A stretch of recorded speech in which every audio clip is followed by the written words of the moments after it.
whose lives were disrupted by animal mutations in the form of gigantic man-eating creatures. These creatures stood 25 feet tall and weighed over 10,000 pounds.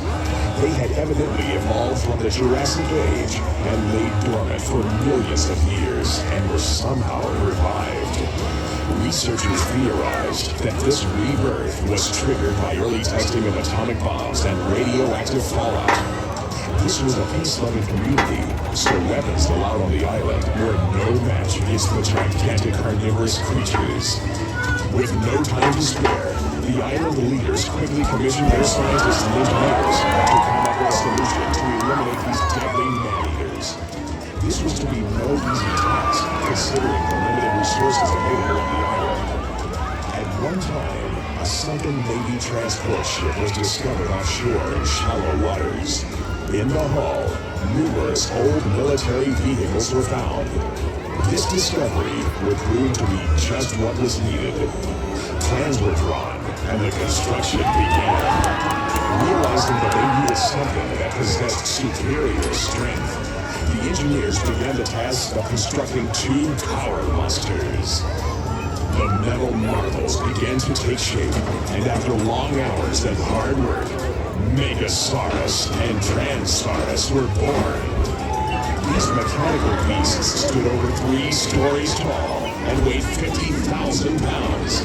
1,000 feet of veins and arteries fed their mechanical hearts, pumping at 50 gallons per minute. Their blood pressure exceeded 2,500 pounds per square inch, giving them 5 tons of crushing force in each of their mammoth claws.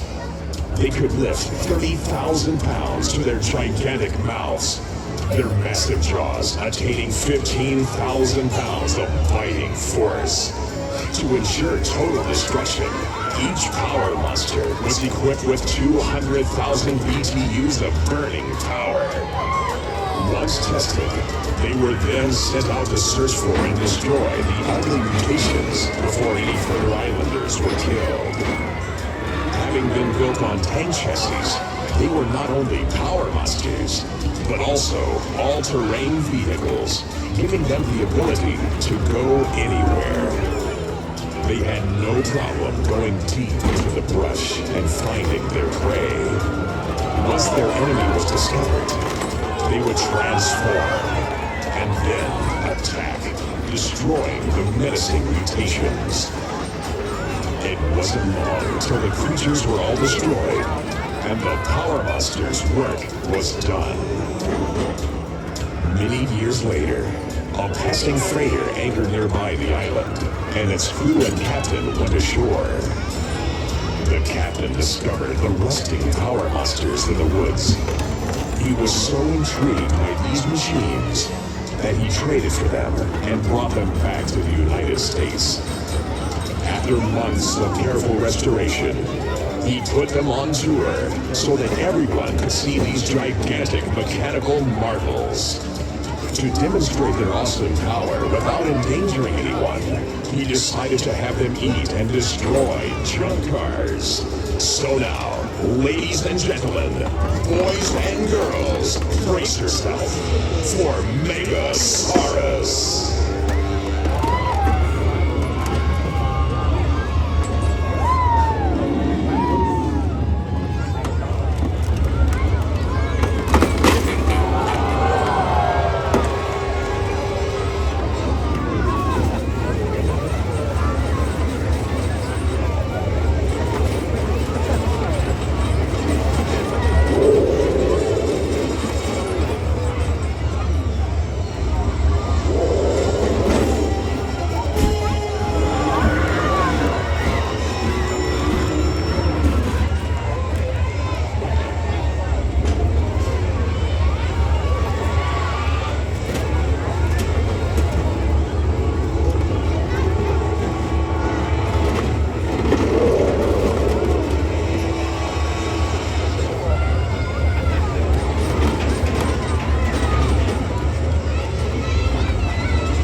special presentation from Whole Ag Solution and Best Western, Megasarus ripped this car in half. You're gonna have to make some mega noise!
As your special presentation from Best Western of Cottage Grove, as well as Whole Ag Solutions, goes back into hibernation one more time. Let's hear some noise for Megasarus!